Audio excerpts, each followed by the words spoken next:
It was his fascination for butterflies that opened the world of science to him. Fascination means what? Fascination means attraction. Okay, ठीक है, तो fascination का मतलब क्या है? Attraction. क्या मतलब हुआ? It was his attraction for butterflies that open the world, means these collection of butterflies that was a kind of a project in his kindergarten school that opened the way, means that excited the boy towards such kind of collection and towards such kind of discoveries. Okay, I hope it is clear to you. So let's, I just erase it first. It was his fascination for butterflies, कि ये उसकी butterflies के लिए उसका attraction था, जिसने कि ये जो साइंस का वर्ल्ड था, मतलब उसका इंटरेस्ट क्रिएट किया साइंटिस्ट बनने की तरफ, फर्स्ट स्टेप उसने लिया. Okay, so these some read and find out question you will do after reading some portion of this chapter. We first complete this page and then you will do these read and find out questions, correct? So at the age of 22, a former scout of the year. अच्छा, scout of the year, you might have heard this word earlier. Scout of the year, the students, the the students or the candidates, cadres, yes, who joins NCC like trainings. Okay, उन students को जो NCC और जो scout भी एक ऐसी ही NCC जैसी training है, इनको जो ज्वाइन कर लेते हैं उनको स्काउट ऑफ द ईयर. अब जैसे कहते हैं ना स्टूडेंट ऑफ द ईयर, तो इस तरीके से उनको स्काउट ऑफ द ईयर का के अवार्ड से भी उनको क्या किया गया था? ऑनर किया गया था. Excited the scientific world with a new theory and how cells work. अब देखो वो क्या कह रहे हैं.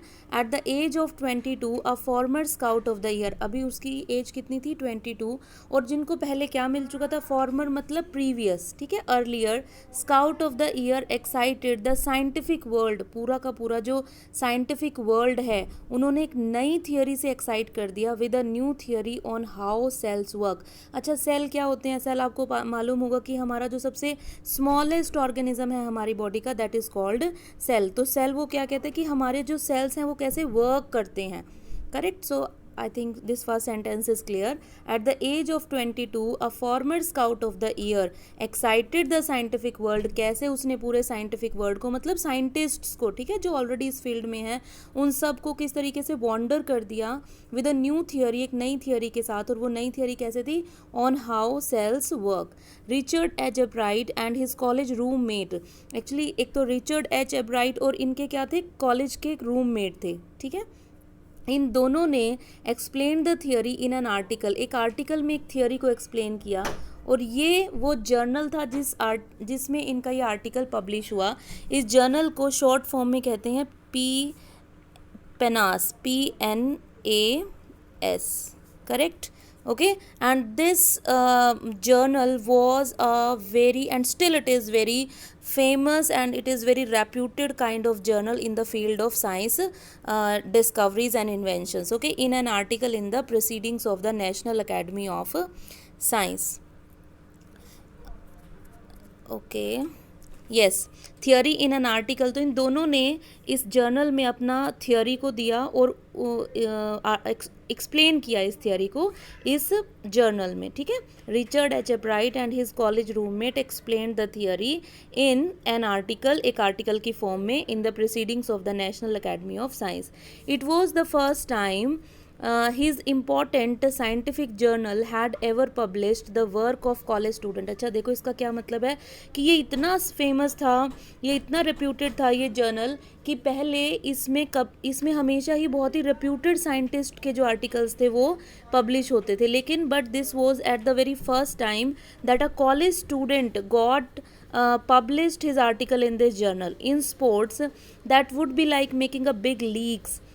At the age of 15। और अगर हम इस चीज़ को स्पोर्ट्स में कंपेयर करें, ठीक है, साइंस की चीज़ को अगर हम स्पोर्ट्स में कंपेयर करें तो आप इसको कैसे इमेजिन कर सकते हो, जैसे एक 15 साल की उम्र में किसी बॉय ने, किसी स्पोर्ट्स मैन ने, मतलब बहुत ही अर्ली एज में एक बिग लीग उसने क्रिएट कर दी हो। That would be like making the big leagues at the age of 15 and hitting a home run. अच्छा, ये क्या है होम रन? मैंने कल भी आपको एक्सप्लेन किया था। वैसे देखो, होम रन यहाँ पे हिटिंग अ होम रन मतलब जब आप होम रन गेन कर लेते हो। कैसे? At your first time eight bat. क्या मतलब है इसका? यहाँ देखिए आप, यहाँ पर आप इसको फुट नोट्स में इन्होंने बहुत अच्छे से एक्सप्लेन किया है, आप इसको गो थ्रू कर सकते हैं कि जैसे आपने कोई भी बिना किसी भी बॉल, किसी भी आपके पॉइंट के, किसी भी विकेट, अगर हम क्रिकेट की बात करें इस तरीके से अगर इमेजिन करें, बिना लॉस किए अगर आपने जो पूरा का पूरा, देखो यहाँ लिखा है run after running safely around all bases and back to the home. मतलब आप अपने वापस अपने जो पार्ट है, जैसे स्टेडियम का जो 2 पार्ट्स होते हैं, जो आपका फेवर का पार्ट है, उसमें आप लौट आए विदाउट स्टॉपिंग, बिना रुके।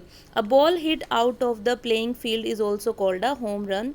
Getting a paper published at the age of 15 in a scientific journal is here compared to scoring a home run। ठीक है, तो मतलब 15 साल की उम्र में उस जर्नल में एक आर्टिकल पब्लिश हो जाना वो कैसा था? जैसे किसी 15 साल के बच्चे ने एक होम रन बेसबॉल के गेम में अचीव कर लिया। बस आप सिंपली इसको ऐसे समझ सकते हैं कि एक छोटी उम्र में बच्चे ने बहुत ही ग्रेट अचीवमेंट अचीव कर ली है। For Richard एब्राइट it was the first in a long string of achievements in science and other field. String किसको कहते हैं? स्ट्रिंग कहते हैं धागे को, थ्रेड, कोई रस्सी, अगर हिंदी में कहें हम, रोप को स्ट्रिंग इसको कहते हैं।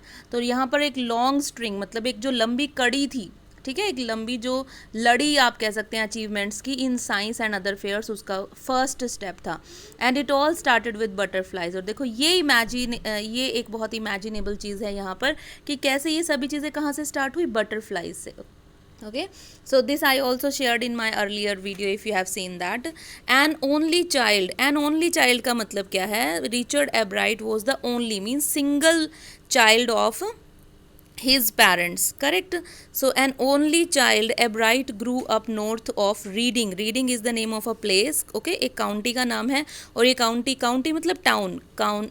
रीडिंग यहाँ पढ़ाई का मतलब नहीं है, reading is here name of that town. और ये टाउन कहाँ फॉल करता है? पेंसिल्वेनिया में, ठीक है, कहाँ है? Pennsylvania, America. There was not much I could do there, he said, I certainly couldn't play football और baseball with a team of 1, but there was one thing I could do, collect things. तो यहाँ पर ये dialogue है, ये जो है original dialogue लिया है रिचर्ड एब्राइट का। और वो क्या कहते हैं यहाँ पे इस डायलॉग में कि ऐसा बहुत कुछ नहीं था जो मैं कर सकता था। देयर वॉज नॉट मच, मतलब जैसे कुछ बच्चे होते हैं, आपको पता है कि दे आर हम कह देते हैं they are very good in every kind of thing, ठीक है, कि हर चीज़ में वो curricular and co curricular, we also have such kind of student जो हर तरीके से आगे रहते हैं। तो वो कहते हैं कि मैं ऐसा नहीं था, कि there was not much I could do there, कि बहुत कुछ ऐसा था जो मैं कर सकता था। I certainly couldn't play football, और कहता है सर्टेनली मतलब surely, I very surely I can tell you that I couldn't play, ना तो मैं फुटबॉल खेल सकता था, ना ही baseball with a team of 1, ठीक है, कि अकेले के टीम के साथ मैं कैसे ऐसे कर सकता था। But there was one thing I could do, लेकिन एक चीज़ थी जो मैं अकेला कर सकता था, जो मैं कर सकता था, और वो क्या थी? चीज़ों को इकट्ठा करना, collect things, correct. So he did, और ऐसा ही उसने किया। एंड डिड ही एवर, और हमेशा करते रहे। बिगिनिंग इन किंडरगार्टन हम केजी को कहते हैं, आपको मालूम होगा ये किंडरगार्टन केजी का फुल फॉर्म है, केजी क्लास होती है ना। Beginning in kindergarten एब्राइट collected butterflies with the same determination, उन्होंने उसी डिटर्मिनेशन के साथ बटरफ्लाइज को कलेक्ट करना शुरू किया। With the same determination that has marked all his activities, ठीक है, जिस तरीके से और उसकी एक्टिविटीज़ इतने बेस्ट तरीके से उभर कर आई, उसी तरीके से उसी डिटर्मिनेशन के साथ जब वो छोटे थे तो उन्होंने बटरफ्लाइज को कलेक्ट करना शुरू किया था। सो ही डिड ही एवर, हमेशा वो करते रहे। कब से शुरू किया? बिगिनिंग इन द किंडरगार्टन, कब शुरू किया उन्होंने? किंडरगार्टन में. A bright collected butterflies with the same determination that has marked. Mark का मतलब क्या है कि जैसे स्टैंप लग जाना, बेस्ट होने की, all his activities. He also collected rocks, fossils and coins. ये सभी चीज़ें जो हैं वो आपने साइंस में पढ़ी हैं. रॉक्स तो आपको मालूम होगा, ठीक है. रॉक्स तो हम किसको कहते हैं? चट्टानों को. जैसे रॉक्स और फॉसिल्स क्या हैं?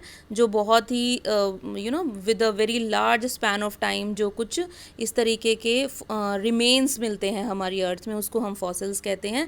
एंड कॉइन्स, ठीक है. तो उन्होंने इन चीज़ों को भी इकट्ठा करना शुरू कर दिया. He became an eager astronomer. और फिर वो एक छोटी उम्र में ही क्या बन गए? एस्ट्रोनॉमर. कैसे? क्योंकि because he very much liked to stare the stars also, ठीक है. Star gazing, this is here. He became an eager क्या होता है? वेरी इनक्विजिटिव को ईगर कहते हैं. ईगर मतलब जो हर चीज़ को बहुत जानने का इच्छुक रहता है, ठीक है. Who all the time eager, who all the time desire to know new things. जो चीज़ों को बहुत जानने के लिए क्या रहते हैं? हर टाइम रेडी रहते हैं, उनको ईगर कहते हैं. और एस्ट्रोनॉमर तो आपको मालूम ही होगा, जो एस्ट्रोनॉमी, जो हमारे स्पेस के बारे में रिसर्च करना, रीड करना. Okay. To some time star gazing all night, मतलब कि ये इतना उनके अंदर पैशन था कि वो पूरा पूरा रात they used to gaze the star. Gaze का मतलब होता है कॉन्टिन्यू लुकिंग.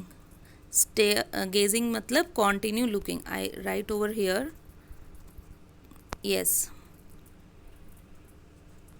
कॉन्टिन्यू लुकिंग को हम क्या कहते हैं? Gaze. Okay, fine students. So this is your first page we have done, and another I will help you in reading in the another video. Okay, thank you.